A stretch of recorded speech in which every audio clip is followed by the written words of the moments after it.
चलिए, तो हम इस वीडियो में बात कर रहे थे प्लाज्मोलिसिस के बारे में। हम बात बताते हैं आपको। यहाँ पे कुछ क्वेश्चन भी है। देखिए, दो चीज़ें होती है, एक होता है प्लाज्मोलाइसिस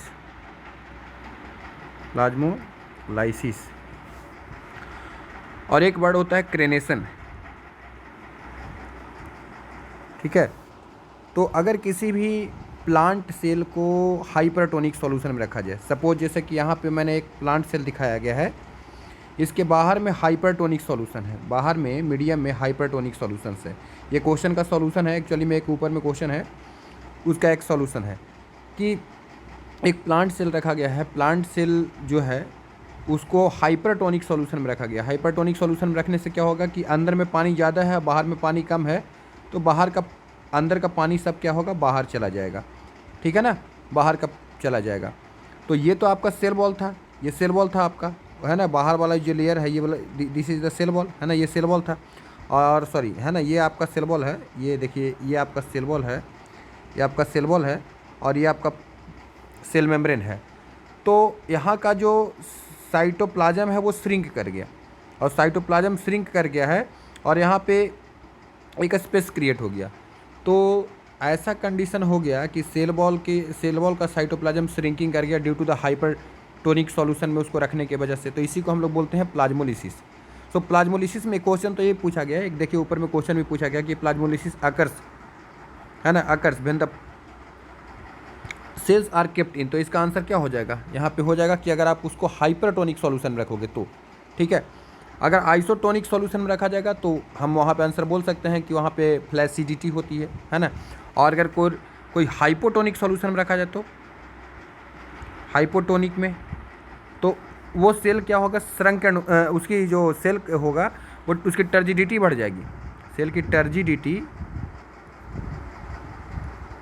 टर्जिडिटी क्या हो जाएगी, इंक्रीज कर जाएगी। सेल की टर्जिडिटी बढ़ जाएगी तो सेल बिकम टर्जिड। तो सेल की टर्जिडिटी बढ़ जाएगी तो वो टर्जाइड सेल हो जाएगा।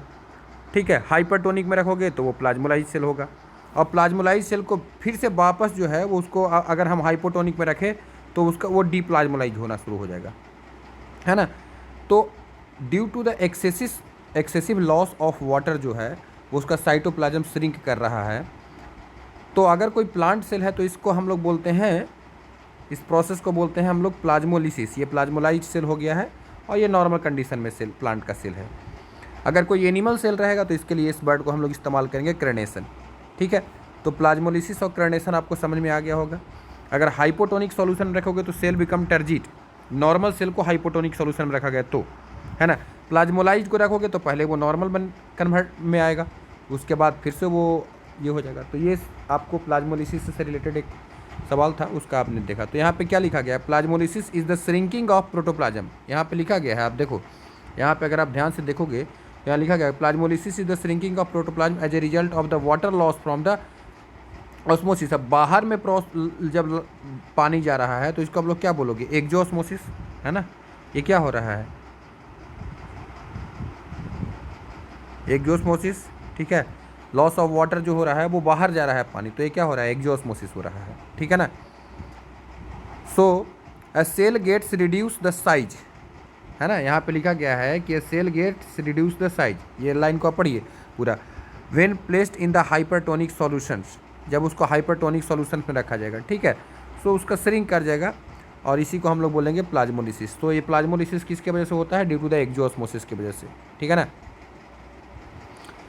So this is about the plasmolysis. I think आपको ये क्लियर हो चुका होगा कि प्लाज्मोलिसिस क्या होता है। अब हम लोग नेक्स्ट जो वीडियो है उसमें बात करते हैं किसके बारे में, है ना। नेक्स्ट वीडियो में हम लोग बात करेंगे इम्बाइबेशन क्या होता है ना। इम्बाइबेशन को समझने के लिए हम लोग वुडन डोर का एग्जांपल थे। एक्चुअली देख लो, यहीं पे देख लो आप, इम्बाइबेशन क्या होता है ना। इम्बाइबेशन की अगर मैं बात करूँ, है ना, तो इम्बाइबेशन क्या होता है,